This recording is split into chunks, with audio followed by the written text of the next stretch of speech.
Hello बच्चों, कैसे हो? आज मैं अनिवार्य हिंदी से चैप्टर धूमकेतु लाई हूँ। और इसके पहले जो 3 चैप्टर हुआ था वो कंप्लीट हो चुका है। और धूमकेतु को गुड़ाकर मूले ने लिखा हुआ है।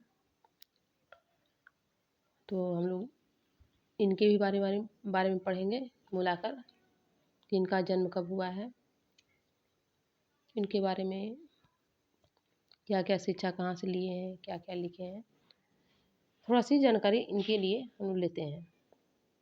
फिर आएंगे हम लोग इस चैप्टर के बारे में, धूमकेतु। गुड़ाकर मूले का जन्म जो है कब हुआ था? 3 जनवरी 1935 को। ये किस भाषा के थे? मूलतः ये किस भाषा के जानकार थे? मराठी भाषा के। मतलब जो गुड़ाकर मूले हैं वो मराठी थे, महाराष्ट्रियन थे। लेखन कार्य के लिए गुड़ाकर मूले ने किन 2 भाषाओं को माध्यम बनाया? हिंदी और अंग्रेजी। लेखन कार्य के लिए गुड़ाकर मूले ने 2 भाषाओं को माध्यम बनाया, किसको? हिंदी और अंग्रेजी को। गुड़ाकर मूले ने इलाहाबाद विश्वविद्यालय से किस विषय पर एमए किया? इलाहाबाद विश्वविद्यालय से उन्होंने गणित से एमए किया। वाह। सिविल मैरिज के दौरान कोर्ट के सम्मुख मूले जी के पिता की भूमिका किसने निभाई थी?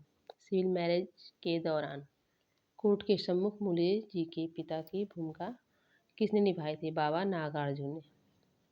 गुड़ाकर मूले ने कितने साल तक हिंदी में लेखन किया और उनकी पुस्तकें छपी? 50 साल, करीब 35 पुस्तकें छपी। मूले जी किसके शिष्य थे? मूले जी राहुल सांकृत्यायन के शिष्य थे।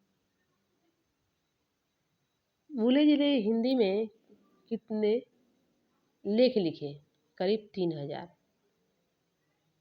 3000 उन्होंने लेख लिखा है मूले जी ने। बाप रे बाप। मूले जी ने अंग्रेजी भाषा में कितने लिखे? अंग्रेजी भाषा में भी उन्होंने लेख लिखा है, निबंध लिखा है, 250 250 लिखा है। मूले द्वारा रचित 2 कृतियों का नाम बताना है, अंतरिक्ष यात्रा और आकाश दर्शन। गुड़ाकर मूले को हिंदी अकादमी का कौन सा सम्मान प्राप्त हुआ? साहित्यकार सम्मान। धूमकेतु का अर्थ क्या है? धूमकेतु का धूम का अर्थ है धुआं, केतु का अर्थ है पताका। ठीक है। धूमकेतु को और किस नाम से पुकारा जाता है? पुच्छल तारा। धूमकेतु का एक दूसरा नाम क्या है? पुच्छल तारा। पाश्चात्य ज्योतिष में धूमकेतु को क्या कहते हैं? कामेट। पाश्चात्य ज्योतिष मतलब पश्चिम के लोग, पश्चिम के जो ज्योतिषाचार्य हैं वो क्या बोलते हैं इसको? धूमकेतु को कामेट। कामेट शब्द किस भाषा से संबंधित है? किस भाषा में संबंधित है? यूनानी भाषा से संबंधित है। कामेट शब्द का अर्थ क्या है? लंबे बालों वाला। लंबे बालों वाला, इसको कहते हैं धूमकेतु। पुराने जमाने में धूमकेतु को क्या समझा जाता था? भयंकर खतरा का सूचक। मतलब कोई आफत आने वाला है। इसको शुभ नहीं माना जाता था धूमकेतु को देखना। वराह में किस सदी के एक बड़े ज्योतिषी थे? 6ठी सदी। वृहत संहिता ग्रंथ के रचयिता कौन थे? वृहत संहिता ग्रंथ के रचयिता वराह मिहिर थे। वृहत संहिता ग्रंथ में धूमकेतुओं के विनाशक होने के बारे में किस अध्याय में जानकारी दी गई है? केतु 4। दर्शन मस्तयो वा न गणित विधिनास्य शक्यते ज्ञातो। यह श्लोक किसके द्वारा वर्णित है? वराह ही। धूमकेतु पृथ्वी से बहुत दूर होते हैं, चंद्रमा से भी अधिक दूर। किसने सिद्ध किया? यूरोप के महान ज्योतिषी तीखो ब्राह्म हैं। आइजक न्यूटन के एक मित्र कौन थे जिनका सिद्धांत के प्रकाशन में हाथ था? Edmond Halley. धूमकेतु भी हमारे सौरमंडल के सदस्य और सूर्य की परिक्रमा करते हैं। कौन इस परिणाम पर पहुंचा? Edmond Halley. धूमकेतु सौरमंडल की दूर सीमाओं का चक्कर लगाकर कितने सालों में पुनः सूर्य के पास लौटता है? 75 या 76 साल में। धूमकेतु किसकी परिक्रमा करते हैं? सूर्य की। हेली की मृत्यु कब हुई? 1742 में। आज हम धूमकेतु को किसका धूमकेतु ग्रह कह सकते हैं? हेली का धूमकेतु। धूमकेतु नेपच्यून ग्रह की रक्षा के परे जाकर किस वर्ष सूर्य की परिक्रमा करता है? 1910 ईस्वी में। खगोलविदों ने अब तक कितने धूमकेतुओं की कक्षाएं निर्धारित की हैं? करीब 1500। धूमकेतु के कितने भाग होते हैं? 3। धूमकेतु के कौन कौन से भाग हैं? नाभिक, सिर और पूंछ। नाभिक, सिर और पूंछ।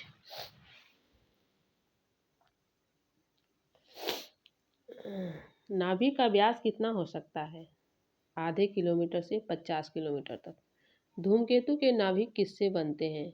बर्फ बनी हुई गैसों तथा अन्य पदार्थों के टुकड़ों के मेल से। धूमकेतुओं के सिर का घेरा कितने किलोमीटर का हो सकता है? हजारों लाखों किलोमीटर। धूमकेतुओं की पूंछ कितने किलोमीटर तक फैल जा सकती है?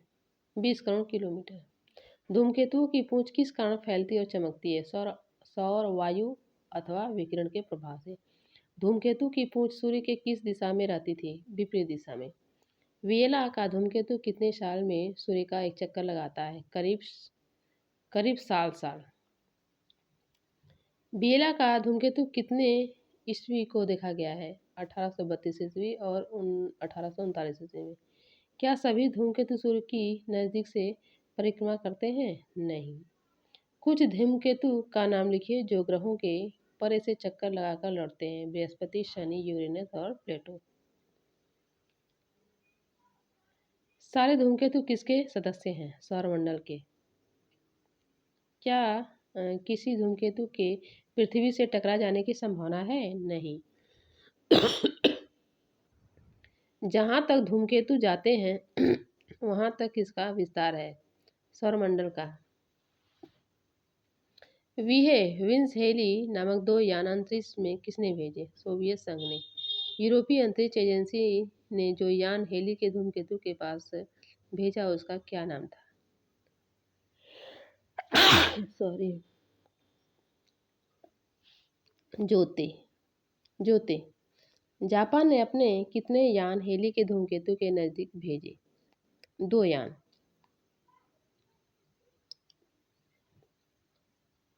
नई जानकारी के अनुसार हेली के धूमकेतु का नाभिक कितना है? 16 × 9 किलोमीटर। हेली का धूमकेतु कितने ईस्वी में पुनः पृथ्वी और सूर्य के समीप आएगा? 2062 ईस्वी में। धूमकेतु शब्द किस वेद में पाए जाते हैं? अथर्ववेद में। धूमकेतु यूरोप के आकाश में कब प्रकट हुए? धूमकेतु यूरोप के आकाश में कब प्रकट हुए? 1528 ईस्वी में। अमरोई पेरी ने अपने किस ग्रंथ में धूमकेतु के बारे में लिखा था? आकाश के राक्षस।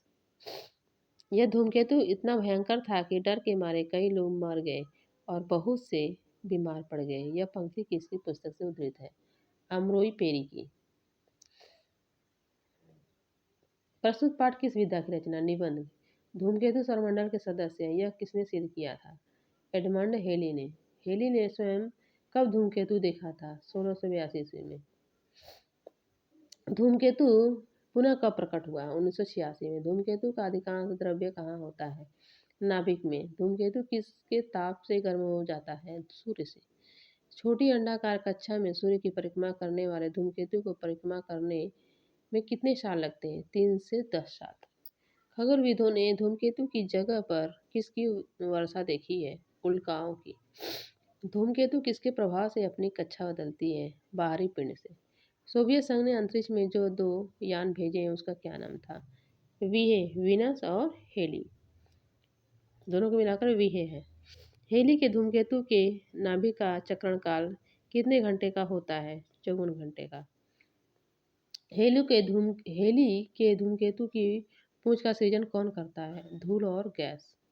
सो बच्चों, आज आप लोग का ये धूमकेतु चैप्टर समाप्त हुआ और इसके बाद जो चैप्टर आएगा तो उसका वीडियो में फिर बनाऊंगी। तो आज के लिए इतना ही।